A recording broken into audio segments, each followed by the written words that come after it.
In the 1st century, a boy born into slavery in Hierapolis began his life as property. By the time he died, he was widely considered one of the freest men in the ancient world. His name was Epictetus, a Greek word meaning acquired. He grew up in the court of Emperor Nero, suffering a permanent disability after his leg was shattered.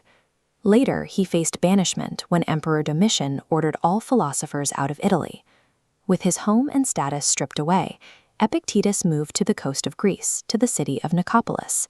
He arrived with no possessions, but he maintained a mastery over his own mind. His life suggests that freedom is not a legal status or a physical condition, but an internal state of being. Epictetus viewed his school as a hospital for the mind. He didn't want students to leave feeling comforted. He wanted them to leave with their false beliefs dismantled. He never wrote a book. Instead, his student Arrian took verbatim notes of his lectures, producing the discourses and a compact survival manual called the Enchiridion. He lived simply, often owning nothing worth stealing. But one night, a thief made off with his only luxury, an iron lamp. Epictetus noted the loss and said, "A man loses only that which he already has." He simply replaced it with a cheap clay version. Years after his death, an admirer paid 3,000 drachmas, a small fortune, just to own that second clay lamp. Epictetus realized his peace of mind could not be stolen, because external things were never his to begin with.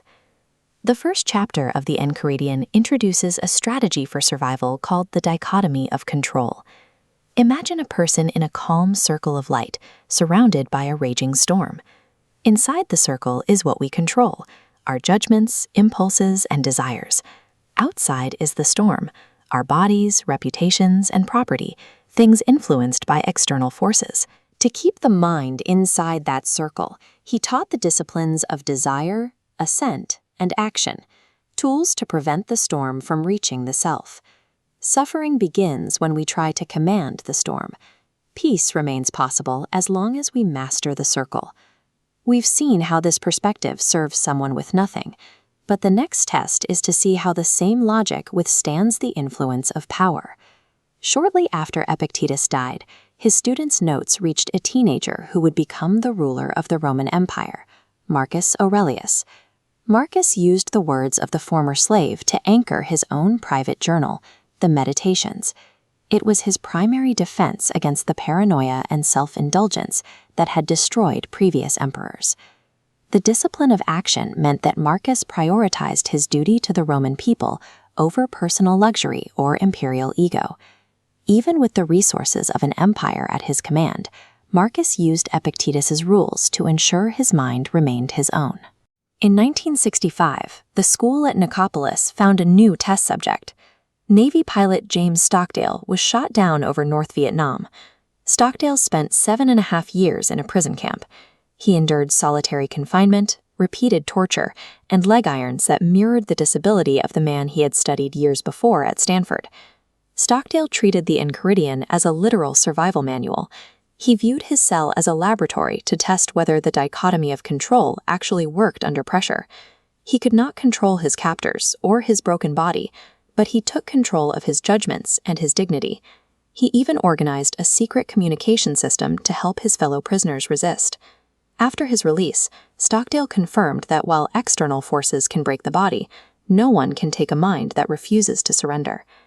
Today, the same logic applies to modern setbacks, the frustrations of work, health, or social standing. Epictetus offers an antidote to this anxiety. It is not things that disturb us, but our views of them. The event itself is neutral, only our judgment of it causes us pain. This philosophy forms a chain from a courtyard in Greece to the Roman palace and the prison cells of Hanoi. The external world will remain beyond our influence, but as long as these teachings survive, our internal lives remain our own. 2,000 years ago, a man was born into the Roman Empire who was legally defined as a piece of property.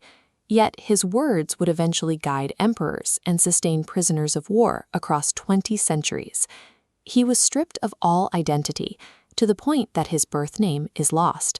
He was simply labeled Epictetus, the Greek word for acquired. To the world, he was an object to be traded. We know that label today because his teachings eventually became the spiritual operating system for the figure depicted in this bronze statue, Emperor Marcus Aurelius, most powerful man on earth. In a world where power was measured by wealth and the command of legions, this man proved that the most resilient form of freedom required no possessions at all.